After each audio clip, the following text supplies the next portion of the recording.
Welcome to Cotic Bikes video guide for setting the sag on your bike. Setting sag correctly is really important as it defines the dynamic geometry and handling of your bike, helps generate grip and controls the ride height.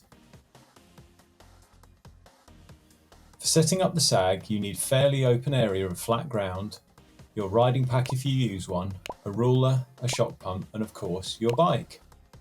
If you ride with a pack, it's important to wear it when setting the sag, as with water in it and your tools, it easily adds up to a couple of kilograms to the weight your suspension has to support. Roll around the flat area on your bike and bounce the suspension good and proper. This unsticks the seals and gets the oils moving.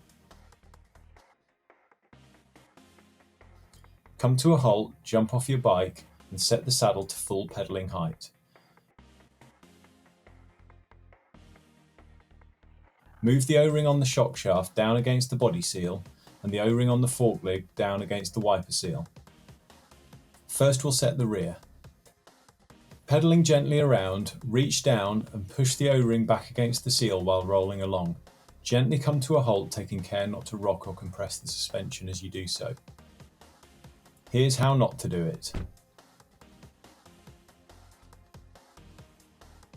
Now you've gently rolled to a halt and got off your bike, using a curb if you're on a quiet street is helpful with this. We can now measure the sag from where the O-ring was left under your seated body weight and the shock using the ruler. Cotic bikes are recommended to run 25 to 30% of their shock stroke as sag. The shock stroke of your bike is listed on the product page on our website under the component sizes tab. In this case, the Rocket uses a 63mm stroke shock and 30% sag is 19mm. 25% gives a firmer ride and more support in high load berms and landings and a steeper effective seat angle, but this is at the expense of small bump sensitivity.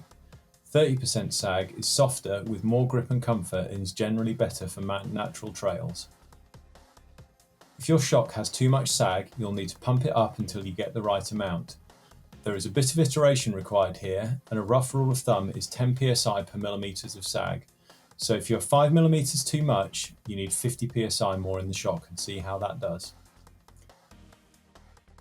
Once you've increased the pressure, ride around again and make sure you bounce the suspension. This sets the negative spring correctly, as almost all shocks use a balance valve that only works at a certain point in the travel to fill the negative chamber. Reset your O-ring, sit in the saddle and gently roll to a halt again and remeasure. Repeat as many times as necessary to get the sag where you want it. For setting the front sag, ride around again but this time with your saddle down. Stand up balanced on the bike as if you're about to do a downhill trail. Push the O-ring on the fork leg down to the seal. Careful with your fingers in the spokes and tyres here and again gently roll to a halt.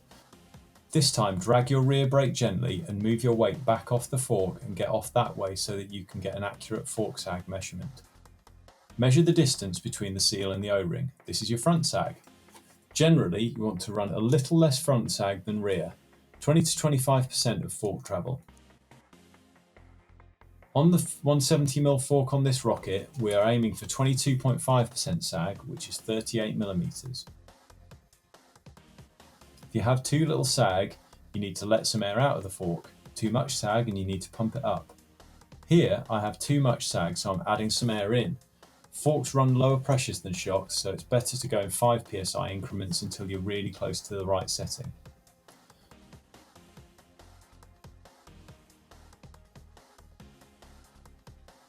Most forks are like shocks and the negative spring is charged by bouncing the fork to open the valve and equalise the pressures.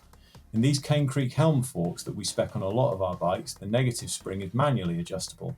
So whenever you change the pressure in the positive spring, the top valve, you need to equalise the negative spring by unscrewing the valve button like this and pushing it, then tightening back up again before riding. Setting up riding, bounce your suspension again and measure the sag again as many times as you need until you get your desired setting. If your fork is a long way out on sag, once it's set, it's worth just double checking the rear sag is still good. It's worth rechecking and resetting everything after your first ride as well, as shocks have a tendency to settle a little. We hope that helps. We're always here to help you if you need some advice, so get in touch in the ways shown.